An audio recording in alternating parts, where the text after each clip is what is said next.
Hey y'all, it's Mr. Laser with Ag Mechanics again here. So today I went and bought a battery powered weed whacker, more or less just to try and figure out if I like it or not, and to be able to honestly give you guys opinions on where battery powered equipment is now and versus gas. So I went out and bought a Kobalt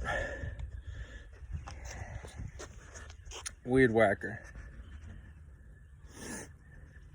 It's got two settings, a 1 and a 2. 2 is a higher setting, 1 is lower, saves battery supposedly, and it seems to work just fine on 1. You're gonna have to excuse my hair and the beard. I'm growing the beard out for quarantine, and once this is over, I'll trim it up. And the hair is getting pretty long, so those of you that asked for a mullet, it's coming. I'm working on it as long as my wife doesn't cut it off, so in my sleep. It comes with a battery here that just pops in and out, so you can pop it out, push back in, and you're ready to go. Like with all Kobalt stuff, there's a battery button. I just killed this one. This is a 40 volt max, 2.5 amp hour. It works pretty good, so it does. I was expecting it not to last very long. It lasts about 30 minutes, maybe a little bit longer. It was on full charge, but I'll go ahead and do a wee little bit of weed whacking here. I'm pretty much done, but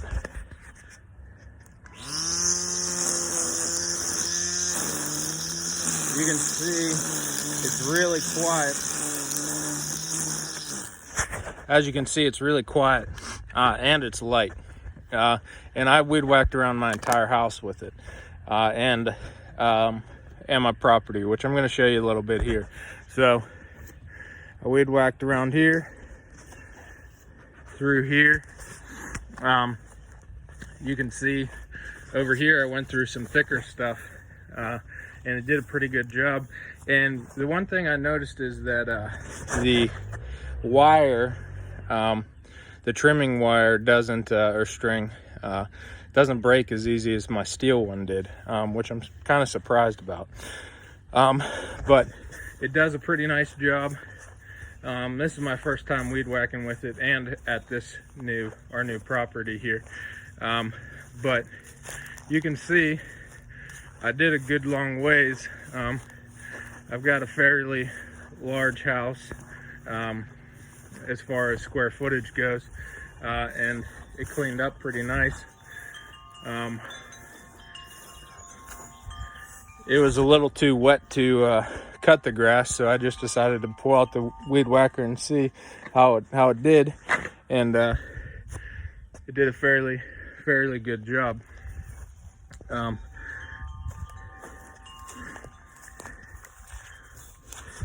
So if you're weed whacking for more than a half hour, you'd want to get another battery and recharge it.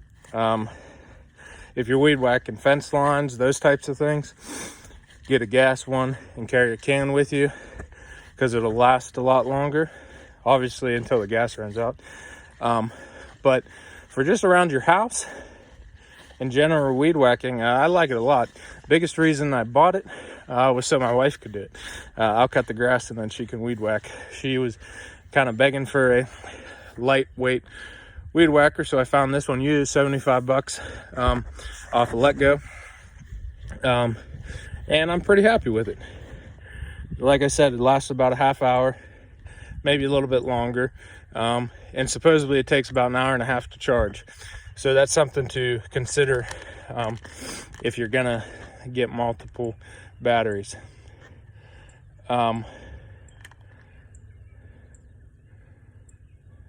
Sorry, I'm outside. I just saw what looked to be, I don't know, like a fisher, but I don't think that could be right. That being said, that's the Kobalt 40 volt max, really lightweight. This, I believe, is the 13-inch. The guy told me it was 15, but he lied. So, but that's okay. I got it for a good deal, brand new. You're looking at 130 bucks, and that's with the charger and battery. And I got this charger, battery, and weed whacker for 75, and it's only a year old, and it looked almost brand new. So comment below, let me know what you think.